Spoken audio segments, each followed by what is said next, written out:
a lot of people say, oh, I just want to sort of, they're kind of dabbling in the idea of improving themselves. And the real way to do it is you got to write down what the fuck you want and then go after it. Because otherwise you live in sort of a wishy-washy world.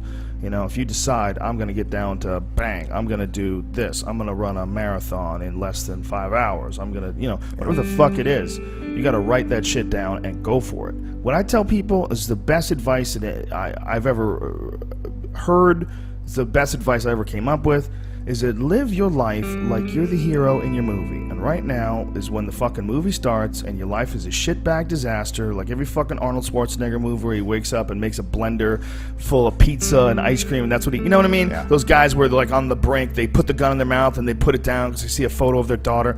Pretend that's you. Pretend you are, right now, you're in the part of the movie that starts and it shows you as a fucking loser.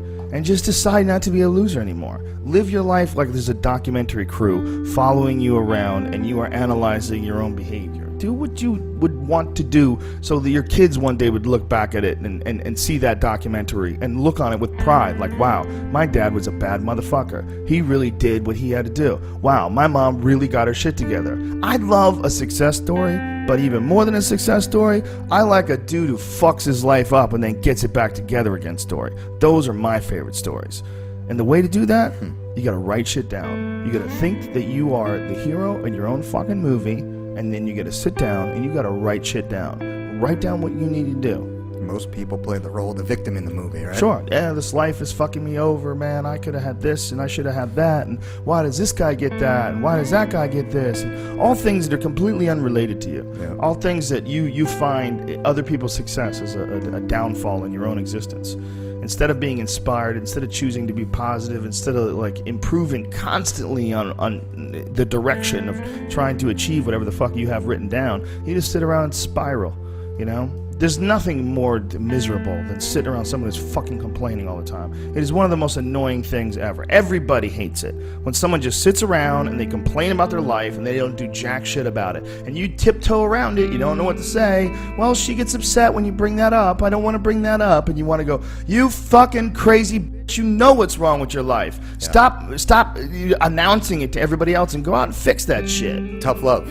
Tough love is what everybody needs, absolutely. Me included. That's the only good thing about like assholes on the internet. Sometimes they say things that's right. Yeah. Sometimes cunts will say shitty things to you on the internet about a show you did or a thing you said or, you know, oh, the fucking that joke you made on the podcast, you're an asshole for even thinking like that. And you know, a part of you is like, fuck you, who the fuck are you? But you feel bad if things are correct. You feel bad if someone nails you. You'll feel bad if you really did. If you didn't do anything wrong and someone acts like a cunt, it's just like they look like a crazy person. Like, but you have to be able to have that honest assessment of yourself, and the only way you can do that is you're taking account of yourself all day long. You're taking account. You're writing down what the fuck you need to do. You're doing it. You have a mindset that you want to maintain throughout the day. Don't let the world maintain your mindset. You choose what mindset that you are going to maintain, and I fucking do that for sure. That's it. I'll take Words of Wisdom by Joe Rogan.